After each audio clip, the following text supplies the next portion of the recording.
मित्रांनो, मराठवाड्यातला शेतकरी आपला भाजीपाला फळं थेट युरोपात पाठवतोय। इथला उद्योजक आपले उत्पादनं अमेरिकेत निर्यात करतोय, तेही मुंबई किंवा हैदराबादच्या वाऱ्या न करता थेट आपल्या छत्रपती संभाजीनगरातून। हे ऐकायला स्वप्नवत वाटतंय ना? पण मित्रांनो, हे स्वप्न आता प्रत्यक्षात उतरण्याच्या दिशेने वेगाने पावलं टाकतंय। छत्रपती संभाजीनगर विमानतळाच्या विस्तारीकरणाची प्रक्रिया अंतिम टप्प्यात पोहोचली आहे आणि याचे परिणाम फक्त विमान प्रवासापुरते मर्यादित नसून थेट मराठवाड्याच्या अर्थव्यवस्थेला कलाटणी देणारे ठरणार आहेत। आज याच विस्तारीकरणामागचं संपूर्ण अर्थकारण आजच्या या व्हिडिओतून समजून घेणार आहोत। नमस्कार, मी आपल्या सर्वांचा मित्र अक्षय ताठे आणि आपण बघताय सत्य सत्ता। प्रश्न तुमचे, आवाज आमचा। तर मित्रांनो, मूळ मुद्दा असा आहे की छत्रपती संभाजीनगर हे मराठवाड्यातलं सर्वात मोठं औद्योगिक केंद्र आहे आणि इथूनच एअर कार्गो हब उभारण्याच्या दृष्टीने विमानतळ विस्तारीकरणाला आता खऱ्या अर्थाने वेग आलाय। सध्याची धावपट्टी आहे 9,300 फूट लांबीची आणि ती वाढवून तब्बल 12,000 फुटांपर्यंत नेण्याचं नियोजन आहे। यासाठी चिकलठाणा, मूर्तिजापूर आणि मुकुंदवाडी या भागातली एकूण 139 एकर जमीन संपादित केली जाते। भूसंपादनाची प्रक्रिया अंतिम टप्प्यात असून लवकरच बाधित शेतकऱ्यांना योग्य तो मोबदला देण्याबाबत जिल्हाधिकारी स्तरावर बैठक होणार आहे। ही धावपट्टी मोठी झाली की मोठी कार्गो विमानं आणि प्रवासी हे दोन्ही विमानं दोन्हींसाठी मार्ग सुकर होणार आहे।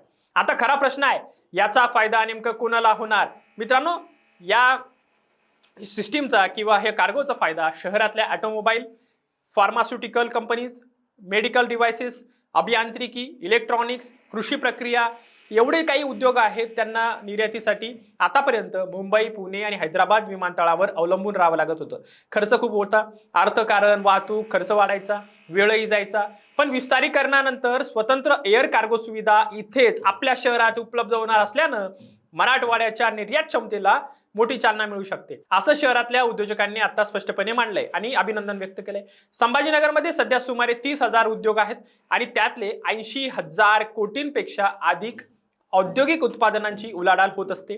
जर कार्गो टर्मिनल, कोल्ड स्टोरेज सुविधा आणि मल्टी लेव्हल पार्किंग यासारख्या सुविधा जर वेळेत उभ्या राहिल्या तर याच उलाढालीतील आणखीन एक मोठं बळ मिळू शकतं। खूप मोठा उद्योग समूह, अर्थकारण खूप काही बदलणार आहे। आकड्याचं बोलायचं झालं तर मित्रांनो, या विस्तारीकरणासाठी राज्य सरकारने एकूण 734 करोड रुपयांची तरतूद केली आहे। पहिल्या टप्प्यात 68 कोटी रुपये वितरित करण्यात आले। आतापर्यंत 304 कोटी रुपये शासनाकडून उपलब्ध करून दिले गेले असून उर्वरित निधी मिळाल्यानंतर भूसंपादन आणि पुढच्या कामांना अधिक गती मिळणार आहे। आणि हे इथेच थांबणार नाहीये। भूसंपादनासाठी काढलेल्या अधिसूचनेवर 350हून अधिक आक्षेप आले होते, त्यावर उपविभागीय अधिकारी कार्यालयाने सुनावणी पार पडली। आता कलम 19 अंतर्गत अंतिम अधिसूचना निघाल्यावर बाधित मालमत्तांच्या मूल्यांकनाची प्रक्रिया सुरू होणार आहे आणि या कायद्यानुसार रेडी रेकनरच्या दरात 4 पट मोबदला देण्याची तरतूद आहे। विमानतळाचे संचालक शरद येवले यांनी याबाबत सांगितले की कार्गो सेवेसाठी विमानतळावर आवश्यक ती कामं सुरू आहेत आणि परवानगी मिळाल्यास आजही काही प्रमाणात कार्गो सेवा इथून सुरू केली जाऊ शकते। तर उपविभागीय अधिकारी आणि भूसंपादन अधिकारी व्यंकट राठोड यांच्या मते प्रस्ताव लवकरच जिल्हाधिकाऱ्यांकडे मंजुरीसाठी पाठवला जाणार आहे। सीएमआयच्या अध्यक्षांनी स्पष्टपणे मांडलंय की एअर कार्गो सेवा ही आता शेतीसह इतर उत्पादनांसाठी अत्यावश्यक बनली आहे, कारण परदेशातील मागणी वेळेत पोहोचवण्यासाठी हवाई वाहतूकच सर्वात जास्त आणि जलद पर्याय आहे। मित्रांनो, आता जरा आकडेवारीकडे वळूया। मित्रांनो, आर्थिक वर्ष 24-25 मध्ये संभाजीनगर विमानतळावरून 7,402 प्रवाशांची वाहतूक झाली आणि 975 टन कार्गो हाताळला गेला। यंदाच्या 25-26 वर्षात या आकडा 6,78,000 प्रवासी आणि 1,362 टन कार्गो पर्यंत पोहोचलाय। म्हणजे कार्गो वाहतुकीत स्पष्ट वाढ दिसते।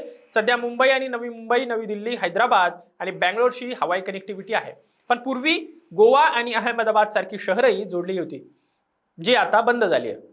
ही कनेक्टिव्हिटी पुन्हा वाढवण्याची गरज उद्योग वर्तुळातून सातत्याने व्यक्त होते, कारण जितकी जास्त शहरं जोडली जातील तितकाच रोजगार, गुंतवणूक आणि व्यवसायाला वेग मिळणार, असे तज्ञांचे मत आहे। मित्रांनो, या विमानतळाचा इतिहासही रंजक आहे। 1945 साली या विमानतळाची निर्मिती झाली।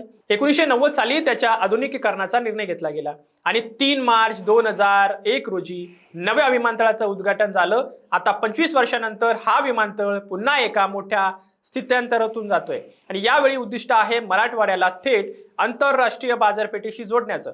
पण मित्रांनो, एक गोष्ट लक्षात घेतली पाहिजे, हे सगळं फक्त कागदावरच्या आकडेवारी पुरतं मर्यादित राहून चालणार नाही।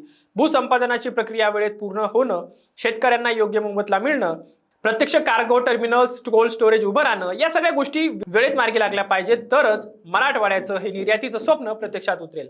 अन्यथा अनेक मोठ्या प्रकल्पांप्रमाणेच हाही प्रकल्प फक्त घोषणांपुरताच मर्यादित राहण्याचा धोका नाकारता येत नाही. तर मित्रांनो, तुम्हाला काय वाटतं? संभाजीनगर खरंच मराठवाड्याचं आंतरराष्ट्रीय निर्यात केंद्र बनेल का? तुमचं मत आम्हाला कमेंट करून नक्की सांगा. आणि अशाच महत्त्वपूर्ण विकासाच्या माहितीसाठी चॅनलला सबस्क्राईब करायला विसरू नका. धन्यवाद. लग्न ठरलंय ना तुझं? आणि हे काय? अगं, मला पीसीओडीचा त्रास आहे. कधीतरी हे सासरी कळेलच ना.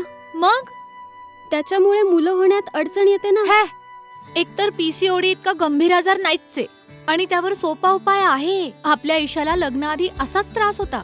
तिने डॉक्टर चाटेज होमिओपॅथी क्लिनिक मध्ये उपचार घेतले आणि तिला आता 2 मुलं आहेत. डॉक्टर चाटेज होमिओपॅथी क्लिनिक, साइड इफेक्ट नसलेला होमिओपॅथीचा नैसर्गिक उपचार. 9545727107